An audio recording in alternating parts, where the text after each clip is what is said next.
Yeah. Obviously.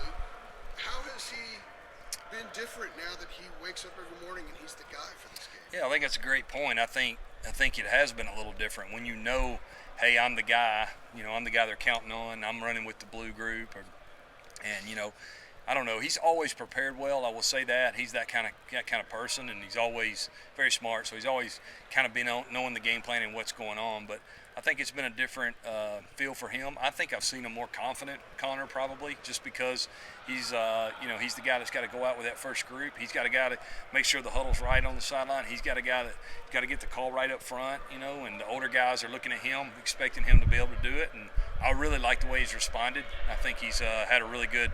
I guess what is this? 5 days we've had now, maybe 5 days of practice, 4 days of practice. So I'm excited for him. This is a great opportunity for him. He's waited for this opportunity and the chance to get on the field and kind of go with the first group. I'm excited, and hopefully he'll play well, and looking forward to watching him. Mac has talked a lot about consistency with him, and Connor acknowledged it too. Yeah. Where's the consistency level been? And if I can add to that, after Campbell game, Mac said he had started to become consistent at that point. Has he continued that? Yeah, I think Coach is right. I mean, toward the last month of the season, I really thought he made a lot of strides. If you think about it, really hasn't played hardly any since high school, I guess. Redshirted, and then this year spot play here or there. So I think for him, and I was even joking with him the other day, like, you're going to have to be ready to protect the ball now because there's you hadn't got that many reps and getting hit again and doing all those things that go along with that. But I think for him, being consistent is the key, and that's for any young player, especially at quarterback, consistently being able to get all the protections right, to go where you're supposed to go with the ball, and then execute the throw. I mean, there's a lot that goes on in that short amount of time, and I like the progress he's making. He has been more consistent for sure than maybe last spring or even early fall camp. So looking forward to that. Chip, how do you not let the disappointment from the end of the season sort of bleed over into this ball game? Do you think the longer layoff helps with that? Yeah, it's for us. It's each week's a new week. We don't really do that. That's when you're in this profession or you're playing at a high level, you have to go on to the next play. Some people, I guess, don't understand that. But like if you don't, then you can't let anything carry over. So that's kind of what our attitude is. We're excited about playing West Virginia. Really hadn't talked a lot about the past. I don't think you can get into that and be successful. Most people that play or coach at a high level, I think they have to do a great job of washing it. And once it's over, and whether it's a win or a loss. Chip, how does Kobe Paysour look out there? We saw him last week. He was in pads and everything. How is he moving around? Yeah, I think you see him getting his legs back under him. He's worked really hard to try and get back, and we need him if he's available. We definitely need him. He's a spark to the offense, a veteran guy that's made a lot of plays. So I like what I've seen from him. Just got to get his legs back under him. It's a different deal when you miss some time, your conditioning level and so forth. Football conditioning is what I mean. It's different than going in and getting on the treadmill or getting on a bike or anything. It's just football conditioning is a lot different, but he's a veteran player. He's a really good player, so hopefully everything will be ready to go for him for the bowl. And then on the availability topic, obviously several guys have had their opt-outs, just everything like that. Yeah. What are kind of some of the challenges of kind of bringing in some of those guys on the depth chart that haven't had as many game reps and telling them, hey, you're going to start? You know what? I think it's a challenge for sure. Everybody's dealing with it. I think Coach Brown called it the New Opportunity Bowl, which is kind of fun. You get guys out there that hadn't got a lot of reps. All the freshmen, even if they had played 4 games, we can play them. So they're vying for opportunities to get on the field, which is exciting.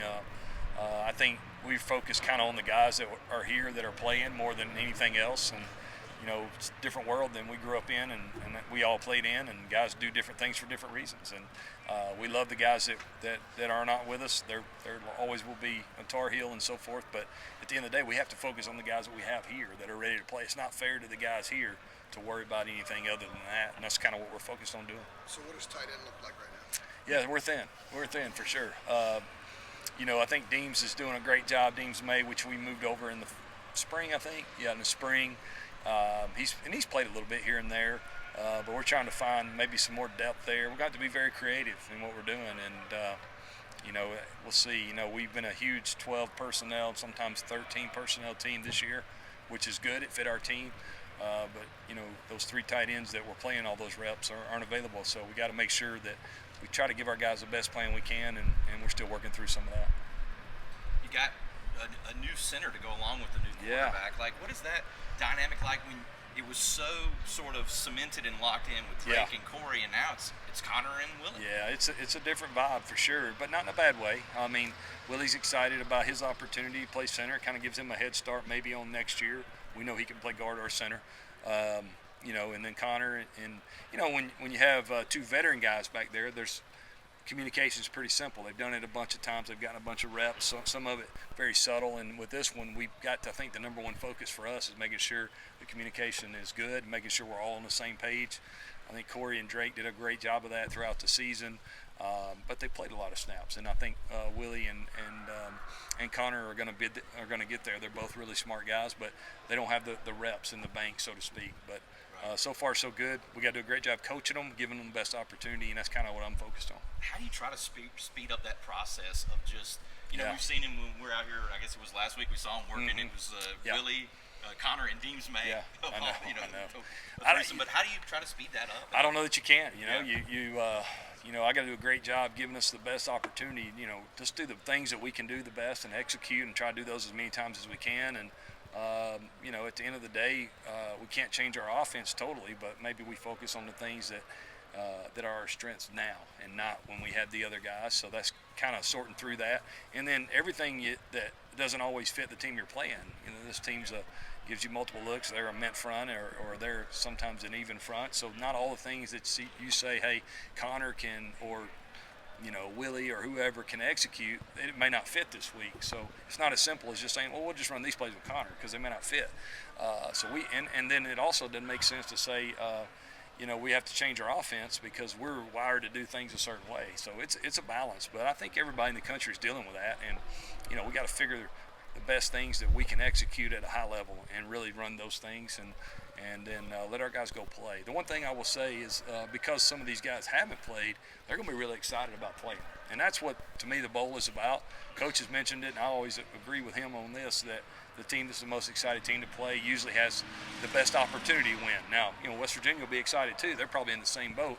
But I do think our guys will play extremely hard, and they'll be excited to be out there and get their opportunity. And how that plays out, we'll see. We're going to have to take care of the football and execute, and that's what it's going to come down to. What else can you tell us about West Virginia's defense? Yeah, they're talented. They do a great job. I know a lot of those guys on that staff from some of my previous stops and just growing up in Alabama. A lot of those guys were at Troy at one time, and they're really good football coaches. They're going to play fast and physical. I think West Virginia, they've got a DB. I know it's one of the better players, some kind of All-American team, but really got a lot of respect for him. I think he's a fantastic football player. May have transferred in there from Minnesota. Their D-line looks very active, and I hadn't kept up with it lately on any opt-outs or all that. I just know when you flip the film on, they've played really good defense, and from what I understand, have run the ball extremely well, and that's been their kind of recipe to success. And and that's the thing. We got to make sure we take advantage of all the opportunities, especially in the red zone. And I think down the stretch in our season, if I had to go back, that'd be what I would say is we got to score touchdowns when we get opportunities in the red zone, and we're going to try to do our best to give us that opportunity this game. And again, let our guys go play fast, and play with confidence. And I'm excited really to see some of these young guys get on the field. You mentioned some of the Troy guys. What is your relationship with Neil Brennan? Yeah, Neil's a great guy. I've known him for a long time. He was the head coach there before I was there. He was at Kentucky, I think, when I was at Auburn. We didn't play, but he was the OC there. So we've always known each other, and he does a good job. And he's really looks like he's got that program turned around. I think this is year maybe 5 for him, something like that, 5 or 6. And his teams will always be well coached, and they'll play extremely hard. And then Jordan Leslie's their defensive coordinator. I love him. He's a great guy. I've got a lot of respect for what he's done, and a really good football coach. So we got our hands full. It's a good test. I think they were 8-4.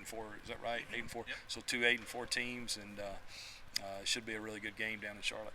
How has British been handling himself this week? It's got to be pretty emotional for him knowing that Yeah. it's his last run. Yeah, we had our banquet the other night, and it's really a focus on the seniors when we have that banquet, and he's got a great story.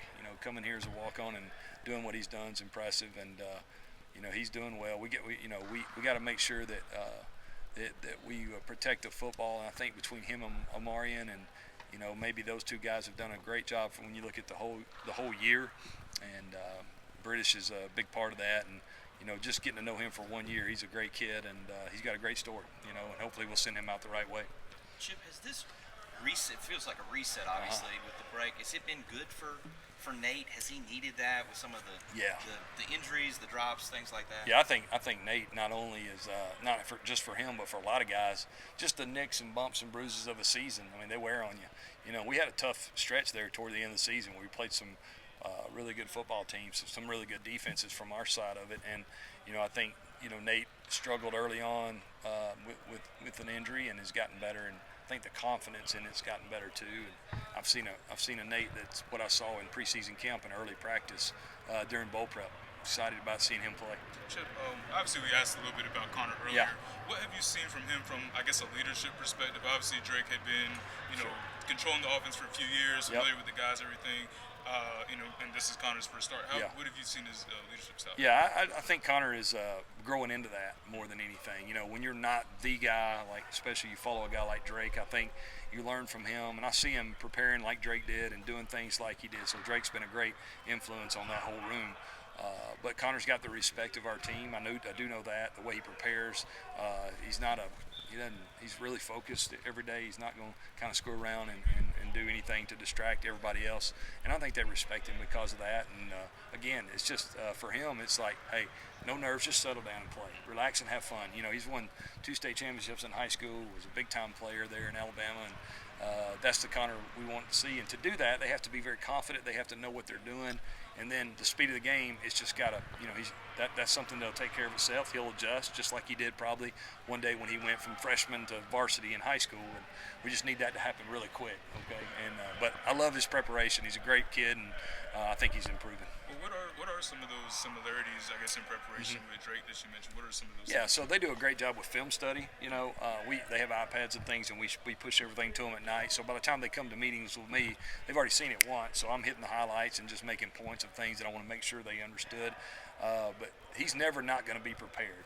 He's going to understand what our checks are going to be, how we need to get the protection.